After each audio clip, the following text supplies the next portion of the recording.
All right, guys. Thank you for having me here. I'm going to try to pack a lot in a very short period of time. Who here? I'm going to move. I'm going to stand over here.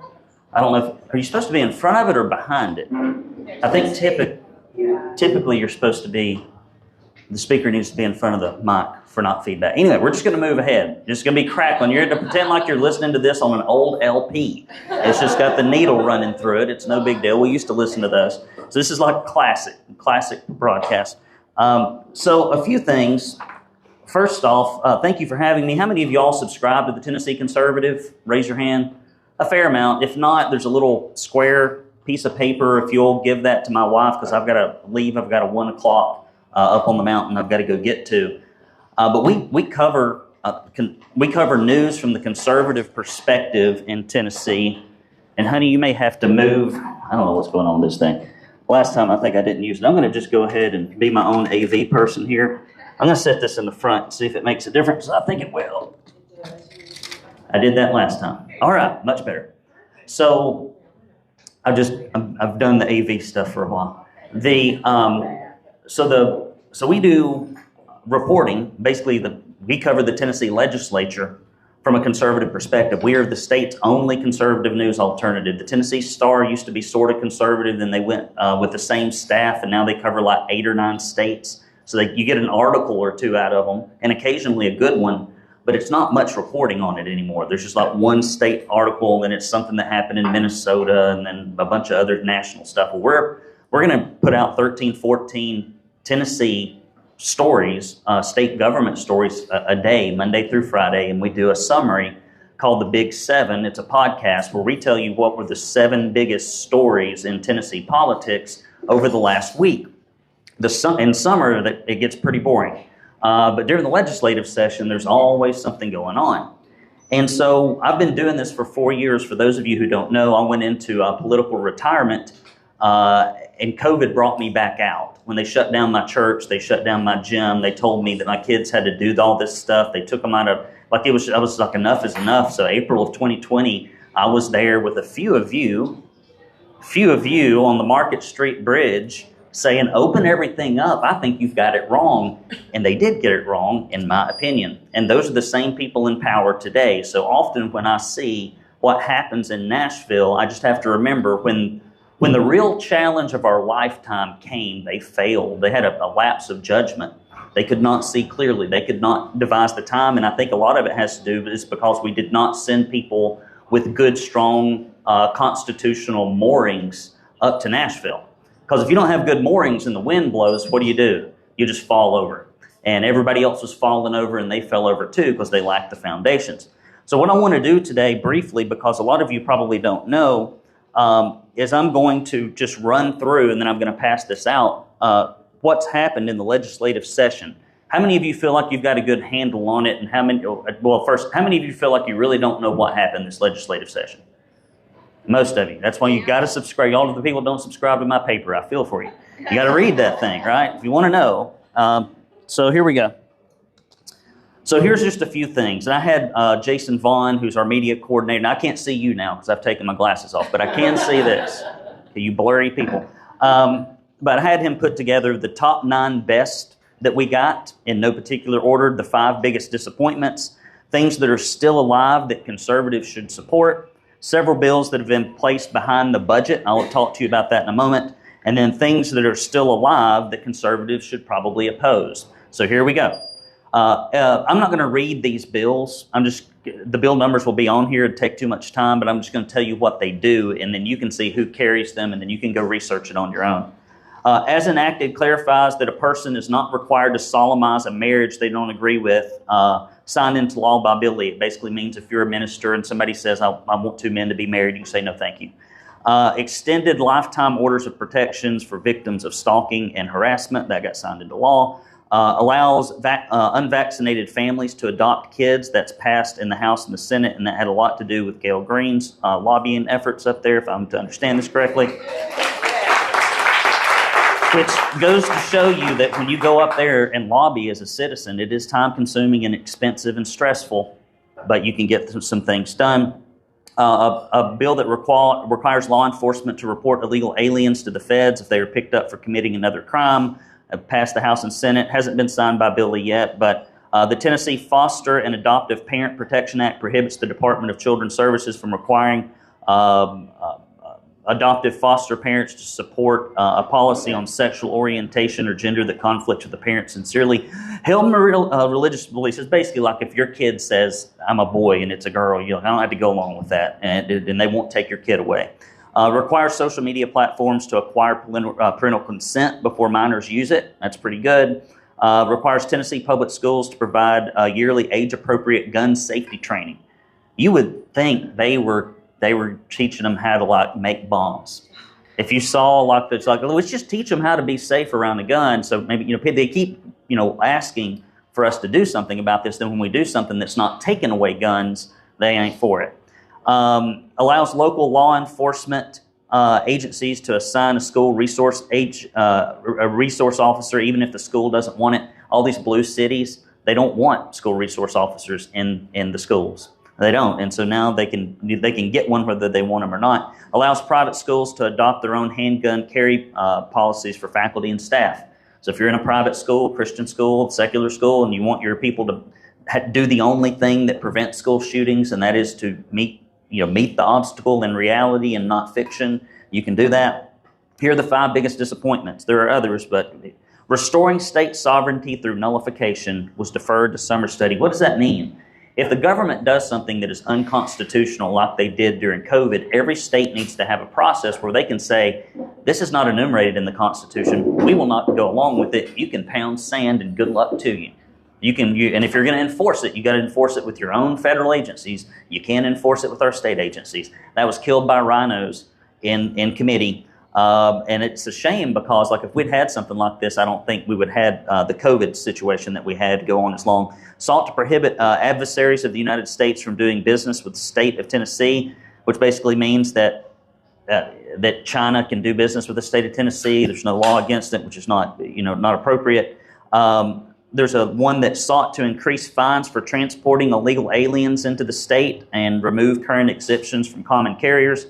So basically it means if you're Delta Airlines, which now has an exemption, Southwest Airlines, Greyhound, if you want to bus illegal aliens into Tennessee, you can't do it. Well, the rhinos want it to continue, and it was voted down in the Senate Judiciary by Todd Gardenhire, John Lundberg, and Kerry Roberts. I'm just telling these. Now listen, do not be mad at me for reporting voting records. If you want me to come back and lie to you, I will do it. I don't need any paperwork to lie to you. I need paperwork to tell you the truth. Sought to protect Tennessee from intelligence investigations. For example, you've seen all this stuff that they're doing where they're going after those people that got jail sentences for standing at an abortion clinic, all praying. It's crap like that we were going to give some Tennesseans protections, and that was voted down and died in the Senate. Todd Gardenhire voted against that one, and some other people on here. Things that are still alive that conservatives should support. There's a bill that allows schools to hire retired police officers and veterans as school resource officers. Prohibit foreign party-controlled businesses from owning land in Tennessee, which means the Chinese government can't own land in Tennessee. That's still alive. Bans pride flags in Tennessee classrooms. That's still alive. And then there are several bills that have been placed behind the budget, which is usually how rhinos kill bills. And they got 15 different ways to kill them, but they got no way to pass the conservative legislation. It's amazing. They got all kind of toolkits for killing them, and they got no toolkits for passing them. Ensuring compliance with Age-Appropriate Materials Act, extending time for sex offenders to stay on the registry list, allows for the death penalty to be an option in the cases of child rape. Gardenhire voted against that too. He voted with the Democrats. He's the only one. Would apply felony charges to any non-parent transporting minors out of state for abortion. Authorizes the enhancement of criminal penalties and life without parole on conviction of violent crimes by illegal aliens. So if you come here, we need to be preventing them from coming to begin with, but once they get here, if they do a violent crime, we just put them in bars, okay? It's a little bit too late, but it's better than nothing, but that's another one that is probably not going to see the light of day. And then there's some things that you should oppose. There's a There's one, this is a bunch of stuff. I'm not going to read any more of this. Y'all can read the rest of this. Here you go. Just pass this around. I'm losing you, but if you see something on here that is still alive, you might reach out to the people and call them like Gail does. I'm telling you, it's effective. So here's what I want to do. Do y'all remember?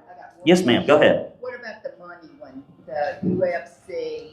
Oh, the digital currency. Yes, the Republicans are pushing forward with that. Digital currency.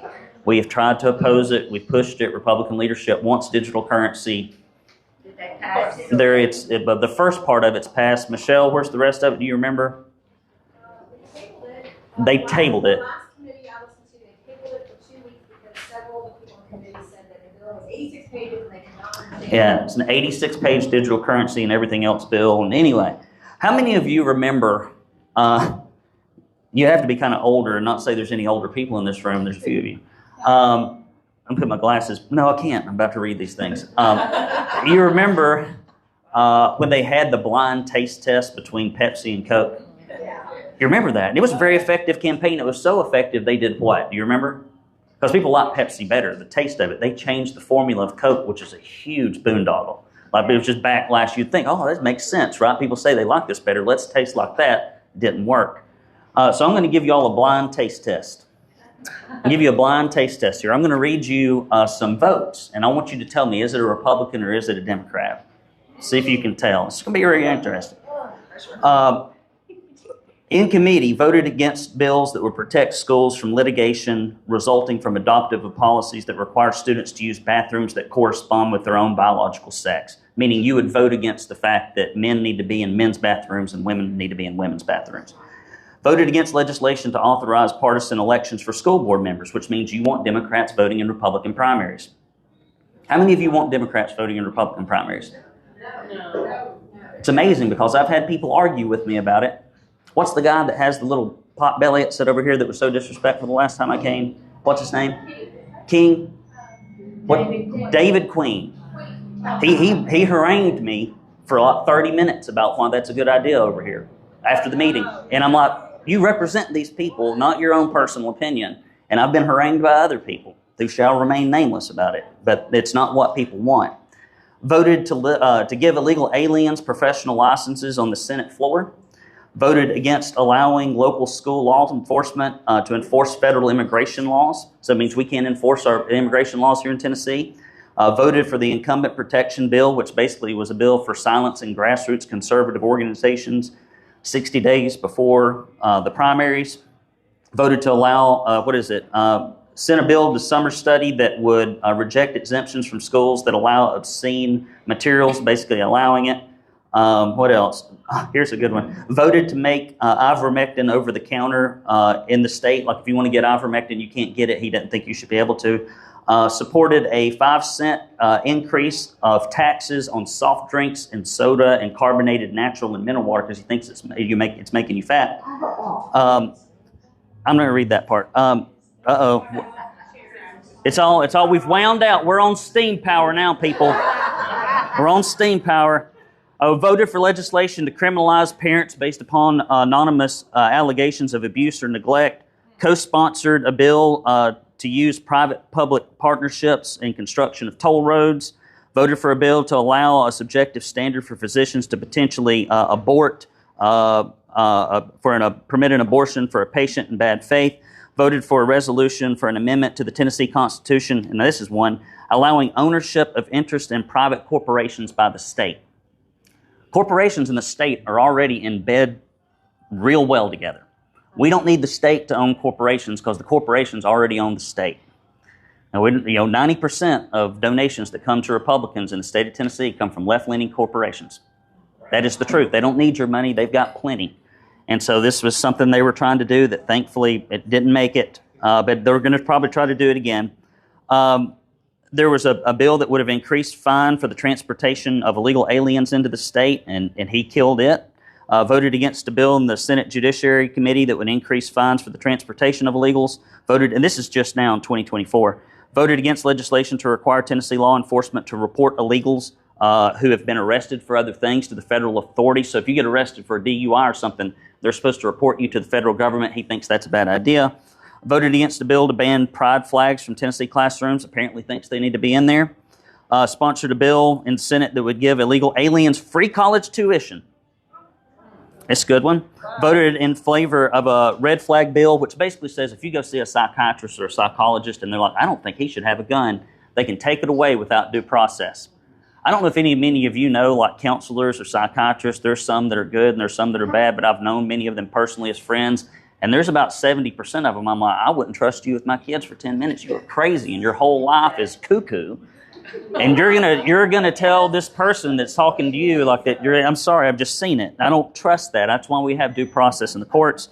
And then so anyway, so do you think that sounds like a Republican or a Democrat? I'm going to keep you hanging. Sounds like a Democrat. I don't know. We'll see. We'll see. Here's a different one. Voted against legislation to prohibit state and local governments from adopting sanctuary policies, meaning you can't, if you're a city, you can't adopt sanctuary city policies. This person said, yeah, you can. Voted against legislation that would ban government entities from contracting with people who do not provide evidence of work authorization status, means they don't want you to be tested for your legal immigration status to work for the state or state tax dollars. Refused to vote on legislation to ban abortions when a fetal heartbeat is detected. Let's kill the baby if a fetal heartbeat is detected. Refused to vote on the abortion reversal bill that was basically so you could have it reversed. It was a posting that they were going to put in abortion clinics to say it's not too late. You can stop now. Voted against legislation to authorize partisan elections for school board members. Again, this whole we need Democrats voting in Republican primary stuff that the party pushes in many cases at the state and local level. Voted to give illegal aliens professional licenses. Voted to stop social media censorship of Tennessee elections. We had a bill that would have stopped Facebook and other platforms from censoring you. Raise your hand if you've been censored on Facebook. That needs to continue.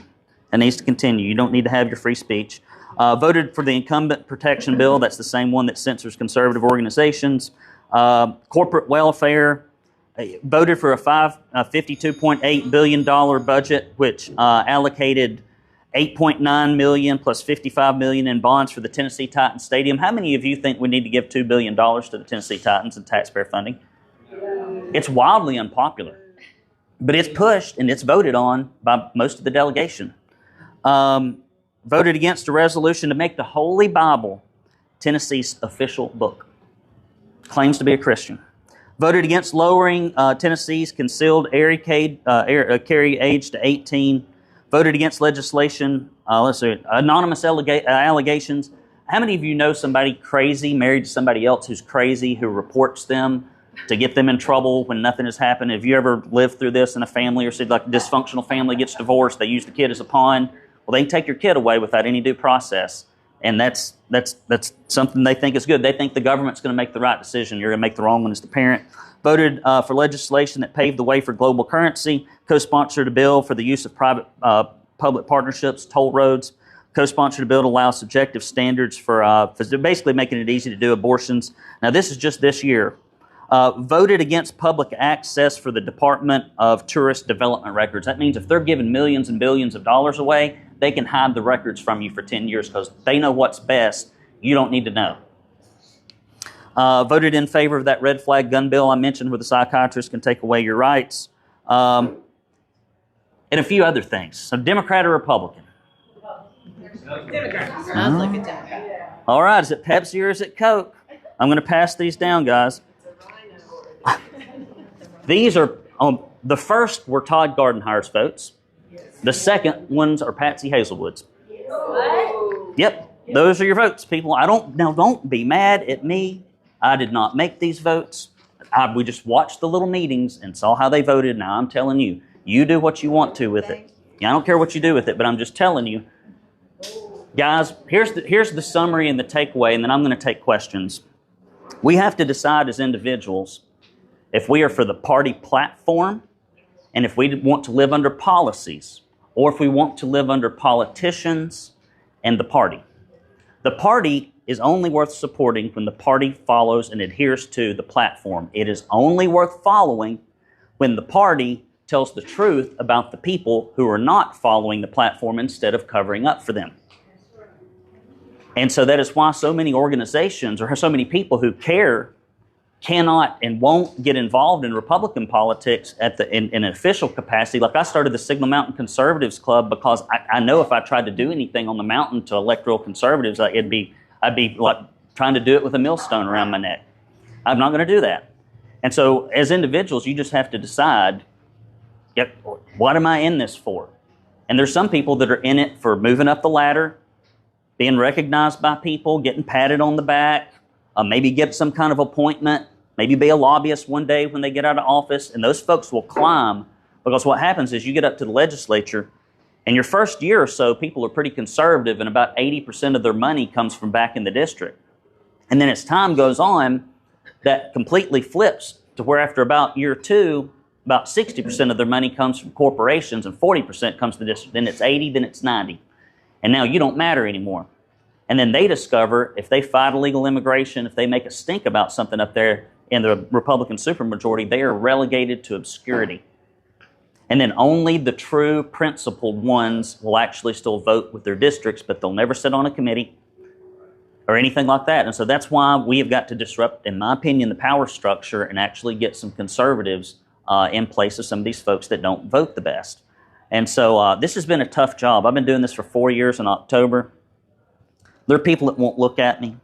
There are people that badmouth me. There are people that chase me down in the grocery store. It happens. Bo Watson's wife chased me down in the grocery store. Just harassed me because she gets paid hundreds of thousands of dollars to lobby for corporate welfare, and then that money goes back into Watson's household budget, and he's on the Senate Finance Committee. If you think the wife of the most powerful person on the Finance Committee in the Senate comes to lobby you for a bill, do you think it has an impact on how you vote? It does. And sometimes people can see things clearly, but when it involves their wife, they can't. Like if my wife came to me and said, I got to bury a dead body, I'd be like, well, how deep? How deep is it? And so I think sometimes people are just like, well, how deep is it, honey? And he just like, but... As long as it's not yours. Yes, as long as it's not yours. Yes, yes. She'd make me dig the hole first. I know her. But at any rate, this has been an unpleasant experience because all the money in Republican politics comes from the corporations. Guess where all the money comes in the Tennessee media outlets? Corporations. And so you can't, for example, we did that Protect Tennessee Borders rally. We had 200 plus people there. We had many elected officials speak at it. That was a very uncomfortable day for me. It took me like 3 or 4 days to recover. I don't like doing stuff like that. I don't even really like coming down here and talking sometimes. I've turned a little reclusive. I just want to sit in my office and work. And we sent out 350 to 400 press releases. You know how many Tennessee media outlets picked up on it before or after? But recently, there's been 2 protests with illegal aliens asking that the restrictions be lifted, and both of those have been covered all over the state. That is the state of the media. And so if you're not on our list, you will not get the truth. Because I look for, other than us and Tennessee Stands and a few other little independent 501c3s, and Americans for Prosperity tries to tell folks, I know that there's a division on the school choice stuff right now. There'll be something new to argue about next week. Okay, just, we have a difference of opinion, move on, that's fine. But that's all I got, guys. I appreciate you very much, and I hope you'll have me back. Y'all are like the only Republican organization that allows me to come and talk. It's true. It's true. Here I am in the county, but what is it? A prophet has no honor in his hometown. But y'all are the only ones that are like, I'd like to hear the truth. Everybody else like, did you get up there and lie? Maybe take it a little easier. Maybe not even mention anything. Maybe tell a few colorful stories about the days of yore. But that's all I got, guys. I appreciate you very much, and I'll take questions. Thank you. We have time for probably just a couple. 2 or 3 questions. I'm sorry, I buried you in information. Yes, Gail. I've known Gail for 25 years. I want to know your phone number. Phone number? I will give you my phone number right now. I hadn't had a woman ask me my phone number in so long. Gail's a pretty lady. I'd give it to her. Here we go. It's here. You can write it down, harass me, call me, send me stuff. If you hear about anything, just text me the dirt. 423-313-4624. I do return calls. I do return them slowly. It may be 2 or 3 days, but I will get back to you. But that's it. So anytime y'all know any other questions, other than asking for my phone number or a date. My wife won't allow it. Any other questions? All right, guys, I appreciate you very much. Like I said, I apologize. I got a 1 p.m. I've got to get to, and it's like 30 some odd minutes to get back up to the house. I'm going to pack up my little box of stuff, and I'm going to go home. Okay? I appreciate you guys. Thank you. Can I get a few quick photos? Yes. Where do I need to be? Maybe Marcia, stand with Marcia. Stand with Marcia. I don't know if Marcia wants me to stand with her. No. You can delete these. You can delete these. Okay, 1, 2, 3. 1, 2, 3. Thank you, dear. Well, we really appreciate Can I get a picture with you and Michelle here? I'm taking you. Yes.